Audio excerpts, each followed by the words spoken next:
Actually, my talk is the most important talk you will listen in these all 6 sessions. I'm sorry, Dr. Srivastav. So, it's not because I am giving it, but listen to this. If operating on the wrong leg is a medical error, what do we call operating on someone who doesn't need it, right? So one of my mentors always used to say, any monkey can learn how to operate. Given enough time, we'll all learn how to operate. But the wisdom to take the right decision, that is the key to success. And I hope I can justify all this in the next few minutes. So before we discuss how we assess, you see this X-ray, a 61-year-old woman with L4, L5 degenerative spondylolisthesis. Before starting out, you need to understand two key things about degenerative lumbar spine.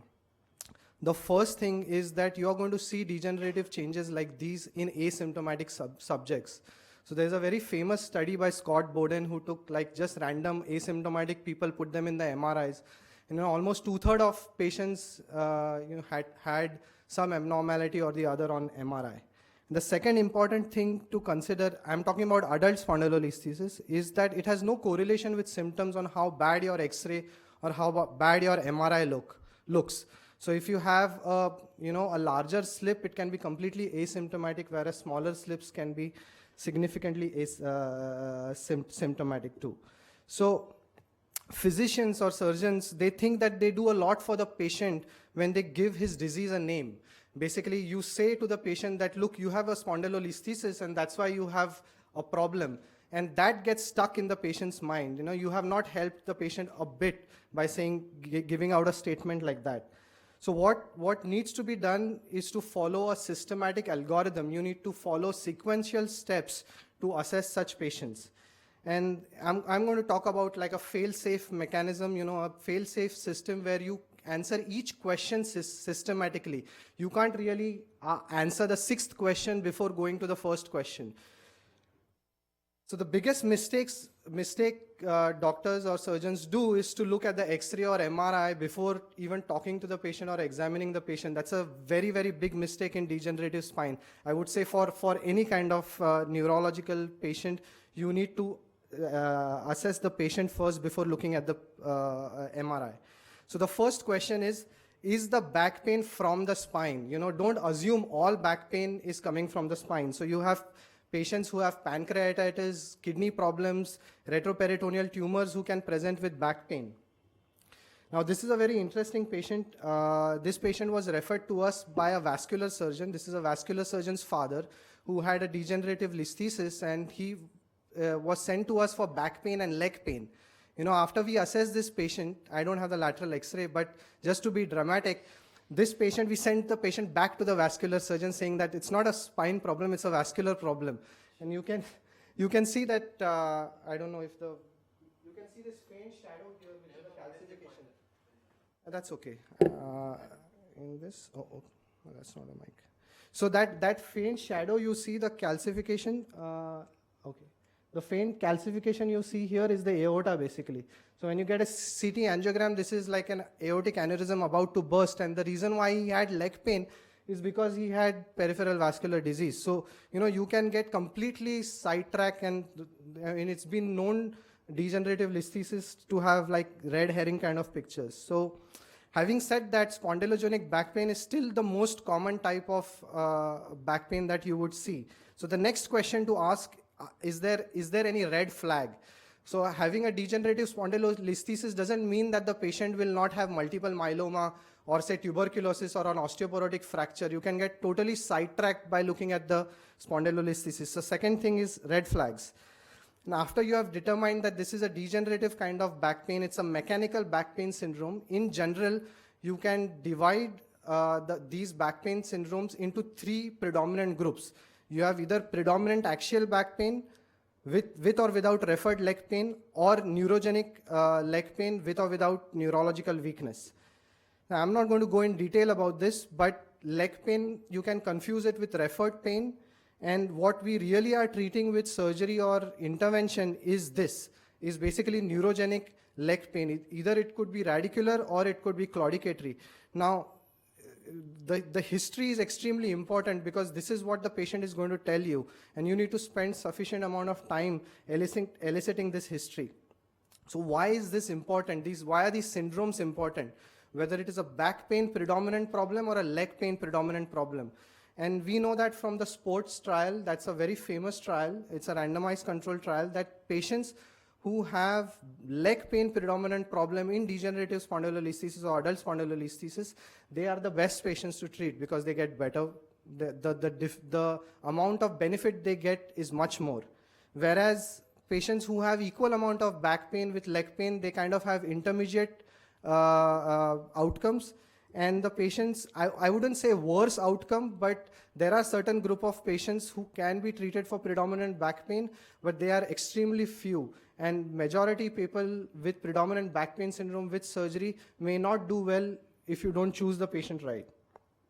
So not all leg pain is neurogenic. You need to make sure that the patient does not have vascular claudications. And one of the key features is that these patients don't have pain on standing, or this pain is not postural. Neurogenic pain is postural. The patient feels better when the patient bends forward. You need to examine the pulse of these patients, see for cutaneous changes like this patient, and not miss vascular claudication. Other types of leg pain, it could be varicose veins, OA knees, neuropathies because of diabetes. These are confounding factors, and these patients tend to be elderly and they tend to have multiple problems. The fourth question is the pain a true physical disability? You need to look for yellow flags. Basically, yellow flags are psychological barriers to recovery. You can have patients that have abnormal pain behavior, pending litigations, work dissatisfaction, they are attention seeking, they are depressed, or for whatever reason you think that this will be a barrier for surgery. And we don't do these pain diagrams very often in our practice. We have started it recently at our center, but pain diagrams are extremely important.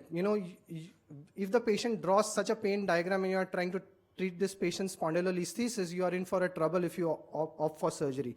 So the message is, listen to the patient. Most of the information you are going to get on history.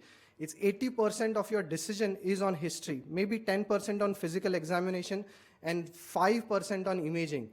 So when you have imaging, your question to ask is, what is the structural lesion? Basically, what is the problem? And does the structural lesion explain the clinical picture in any sort of way? Right? Extremely important, because the correlation is what determines your success. Once you have done that, the seventh question is, obviously before embarking on surgery, you are going to ask, is there any non-operative option available? And these are the various ways in which we can treat these patients. None of them have very robust scientific data about it, but these don't have much side effects, and if they work well and good, you are avoiding a big operation.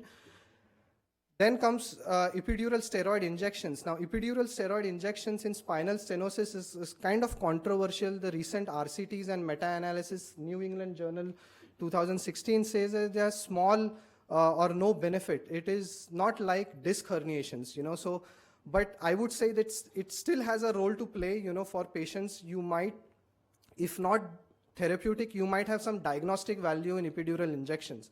That you give an epidural injection, the patient feels better for some time. You might, be able to assess whether this pain is coming from this particular nerve root compared to the other. So they may have some diagnostic value, so not totally rule it out. The eighth point, everything of your non-operative treatment probably has failed. The patient is still dissatisfied. Now, you are probably considering surgery. So the eighth question to ask is, what are the comorbidities? Is this patient good enough for surgery?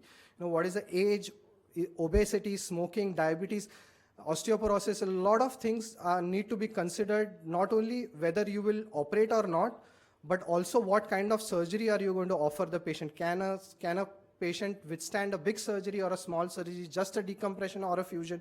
So all that is very important.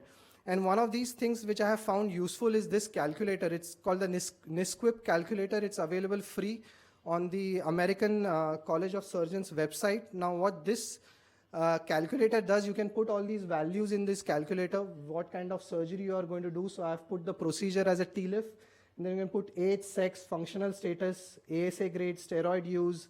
renal problems, dialysis, hypertension, and other things. Basically the comorbidities you can put it in, and it gives you kind of a risk assessment of what this patient may have. These are calculated from very large databases, and you can have kind of a percentage outcome about serious complications, pneumonia, cardiac, and gives you a fair idea about what is in store for this patient, may help you with decision making, right? So that's about comorbidities. The ninth question is, what is the functional limitation? The patients that are dissatisfied with their symptoms are the ones who are going to get better with surgery. You can't operate with a patient who is okay with leg pain, probably does his daily living, with that leg pain, able to manage well.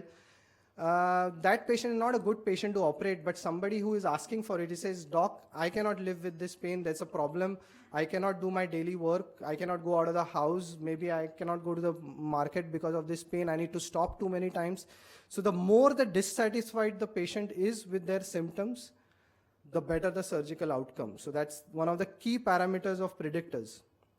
And Oswestry Disability Index is what we use, is kind of a patient-based questionnaire that we ask the patient to fill out. And you can assess disability on the basis of this. Now, either extremes are a problem. Having, as I said, minimal or moderate disability may not be a very good indication for surgery, because you may not make them a lot better. Whereas the extreme patients are also a problem. Anybody who has a Oswestry disability of more than 90 is a problem, because either this patient who has walked into your clinic according to a 90 Oswestry needs to be bedbound, or he's exaggerating. Either way, it's a problem, in terms of the outcome. So I would say kind of patients who do well are these ones in between.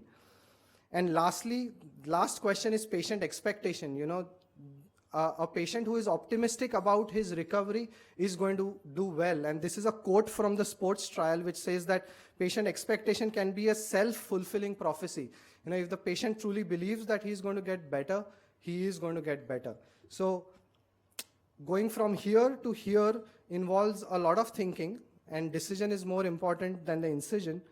And I thank you for your patient attention. This is the website on which the presentations would be uploaded. So I would encourage all the delegates to go on the website. This is an interactive website. They can ask questions. We'll try to answer. Thank you very much.